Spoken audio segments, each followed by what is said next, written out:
Hello, true duelists. My name's Craig Fee, and as always, welcome to the Yu-Gi-Oh! Update. The World Championships took place this past weekend for Yu-Gi-Oh!, bringing to light the truth that enrages some of the most annoying people on all of the internet, the fact that TCG players are in fact goated with the sauce. There were 4 events going on for Yu-Gi-Oh! Worlds this year, in Rush Duel, Duel Links, the OCG and TCG, as well as Master Duel, and TCG players came out swinging. Duel Links, Konami's official answer to the question, what if Speed Duel was completely unaffordable, had the traditional Duel Links World Championships as well as the Rush Duel Finals, starting the gauntlet that TCG players ran at Worlds this year. Congratulations are in order, and of course an apology as well after I butcher these names have to go to Sebastian Villarroel for winning the World Champion for Duel Links, and of course to Marc-Andre Lacador-Kirchhoff for being the first ever World Champion in Rush Duel. I won't pretend I know much about these formats or games of Yu-Gi-Oh! In general, but I also won't pretend that being a World Champion isn't a big deal, so kudos to them. And of course, in the meta we're all too familiar with, there's the paper game and the TCG showing off once again. Out of the top 32, you can see exactly what you would expect from this event, namely Snake Eye being about half of all the deck lists in representation. And the only deck that makes you go, huh, is the fact that somebody played Rescue Ace. Not because it's insane, but because it's neat. It's like, oh yeah, there are in fact other decks that can still abuse original Sinful Spoil. How quirky is that? But when Swiss was done and the top 8 was settled, the Snake Eye players were down to 3, and the total number of OCG players were down to 2. Finals would ultimately settle between 2 American duelists, Mark Soils on Fiendsmith Snake Eye and Ruben Penaranda on Fiendsmith Yubel. And despite the deck's dominance in the past year, despite Yubel being a GX archetype, Yubel would in fact ultimately win out the event and be the world champion deck for the Fire format. Remember when this was beginning and people were like, wow, it's gonna be Fire format, it's gonna be neat and different, and they were like hype around it? Yeah, me neither. So it's a hearty congratulations to Ruben Penaranda for winning your Yu-Gi-Oh! World Championship of 2024. And as he says, this wasn't for me. It's not for me, Bell. It's for you, Bell. What a great fucking quote. And as for Master Duel, it was again, like I've been saying, a damn strong showing for the TCG, with the finals in fact being a reprint from last year. Get it? Reprint? Repeat? Who knows? Team 7 versus the Snipe Hunters in the rematch of the century, with the fabled rematch between Jesse Cotton and Joshua Schmidt that fans have eagerly been waiting for, wherein Jesse bricked entirely, summoned a copy of Medora, and then looked away from his computer completely to help his teammates because he was like, fuck it, we're done this match. And while Josh ultimately won that duel, it was Team 7 that would win the entire event, dethroning last year's champions and becoming the crown on a spectacular year from real-time greatest of all time, Jesse Cotton. The ultimate duelist, undisputed in fact, the winner of 6 YCSs to date, including YCS Sacramento just a few weeks ago, and now the world champion in Master Duel. And obviously huge congratulations to him as well as his teammates Raymond Dye and Ryan Yu, both incredibly accomplished duelists. And this is Ryan's second big win on the world stage following his win at the Dragon Duel World Championship in 2017. Again, a huge congrats to everyone, and in particular to the United States of America, because they won in the TCG, and since you remember that Jesse is Canadian, and the team captain Ryan is also Canadian, that doesn't matter because Raymond made the team and he was initially American, so it's a win for America, and the Americans will be sure to tell you of it.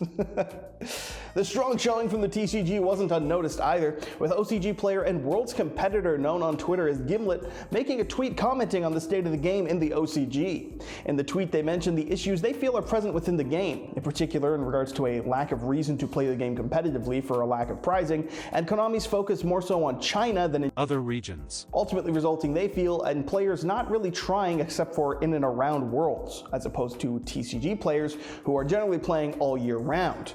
And you can kind of see that when you look at the number of TCG players and the fact that every single event was won by a TCG player. Now it goes without saying this is of course just one person's feelings and not necessarily representative of OCG players by and large. Obviously the TCG is known for its issues, from prizing and of course rarity distribution, product distribution depending on whether or not you think Speed Duel exists in places like Europe, and of course the lack of the goddamned Pearly plush for me to buy. Konami, what the fuck are you doing? Fix that shit, please. But it's interesting to see that maybe that grass looks greener on both sides. Get it? Because that card's legal everywhere now. Unfortunately, that's a conversation that will require some amount of nuance, and Yu-Gi-Oh! Is in fact an anime game, which means that not only is the OCG better in every single way no matter what, but also every single player is inherently better than any given TCG player on account of the fact that they are Japanese, which is inherently better according to the worst members of this community. But if that's not enough potential drama from you, I suppose I can mention the fact that you can look to the, of course, streamer, man behind the Master Duel Meta website, and reference to the yellow cartridge Nintendo 64 game known as Decade, because in the middle of Worlds, his website released all of the deck lists for the competitors in Master Duel to the criticism of many. This was done to level the playing field, as I believe the reasoning was from him, although many viewed it as removing some of the integrity from Worlds by releasing private information for everyone to see in the middle of the event. Opinions are split if this was a dick move or not even remotely relevant to anyone, and only idiots are freaking out about it, and seeing as how I'm not actually Yu-Gi-Oh! Keemstar, I'm not really going to go into it beyond this point. I'm just telling you that it happened. I will, however, laugh at Decade posting a picture of Batman in response to all the drama, because I don't think I've seen anyone else actually address criticism before by playing the I'm Batman card.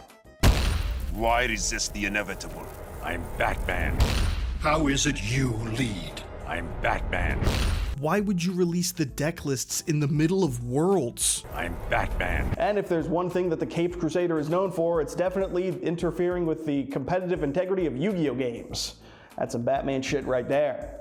And with the end of Worlds, we now of course get to look forward to the return of YCSs, hopefully more for Europe, other than the known YCS Lille coming up in France at the end of this month. They did also announce a YCS Sydney taking place in Australia, because where else would it take place? For the weekend of February 28th, which, fun fact, means it's the March 1st and 2nd, because that's the weekend of the 28th in 2025. And of course, if history repeats itself, this will be won again by Jesse Cotton, because that kid simply cannot be fucking stopped. We also got more information on the early games collection from Worlds, showing us some more games that will be in the collection of games. Get it? There's games, and it's a collection of them, including, of course, the Game Boy game from 1998 and 4 other ones in the Duel Monsters series being teased from 1 to 4 and also 6, because the number 5 simply does not exist. And the confirmation that each physical copy of the game will come with one of 2 copies of Harpy's Feather Duster, either the red background or the blue, depending on your luck of the draw, and of course will be in the quarter century secret rare. All pretty exciting stuff, and of course it gave us nothing in regards to the actual release date. One can hope for a holiday 2024 release date sometime in and around December, or assume that it'll drop in March of next year for no discernible reason. There's also been discussion about whether or not the games will actually be translated into English, since they technically have not explicitly said as such, only saying that the games never got an English release. And that is the kind of Reddit tier obtuse level nitpicking of language from marketing that makes life worth living, because it really would be great to imagine if they just released a game in Japanese, didn't translate anything, and left players to simply guess what it was being asked as you randomly click buttons. And if you want to know exactly what that would look like, you can go ahead and watch Raren's first video where he played Yu-Gi-Oh! Because that's the new player experience on Master Duel, and it's not too far from what happened in that video. And speaking of Master Duel players can rejoice with the new ban list this week. And by rejoice, I mean deal with. And by this week, I mean this week, because it came into effect on Thursday the 12th. And if you're feeling some type of way about the current format, then this is not the list for you, unless you exactly play Dragon Link, because they limited White Dragon Wyvern Burster, put it back to 1, and then put Druid Worm and Saryuya back to 3, which does very little except for make like the most annoying deep draw Saryuya deck slightly more playable. So that's cool, but at least we'll have more Bestials for when Fiendsmith rears its head in Master Duel, and all formats finally look completely identical. Can't wait for that.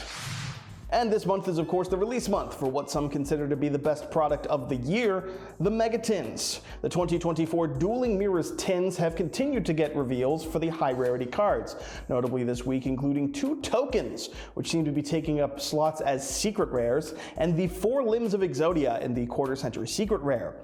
This has helped to absolutely crater the value of the Starlight Rare Exodia set from 2022's Battles of Legend Crystal Revenge, helping to encourage people to buy less product for the high value value cards in a set, and of course making it so that buying the tins and hoping to pull your good and valuable cards and copies of Imsete or SP Little Knight cannot happen, and instead you can watch your hard-earned $20 disappear as you pull a fucking token as your secret. I don't want to do it. The tins will have 3 packs in them with 1 secret and 1 quarter rare century secret rare in each, and thanks to there being fewer prismatic secrets than quarter century secrets, you are more likely to get a leg than a card you can actually use. And that is of course ignoring the potential short prints that are almost certainly going to be happening. That's just by the simple number of more prismatic secrets than quarter centuries. It's looking grand, let me tell you. All in all, it's looking like these tins are going to be some of the best landfill waste Konami has ever put together, and the hype only drops the more they tell us about this product. They're of course dropping on the 19th, which is Thursday for the EU, and the 20th anywhere else you might be able to buy them, assuming you don't actually value your dollar, which I recommend you do, but hey, it's your dollar, you can choose to waste it.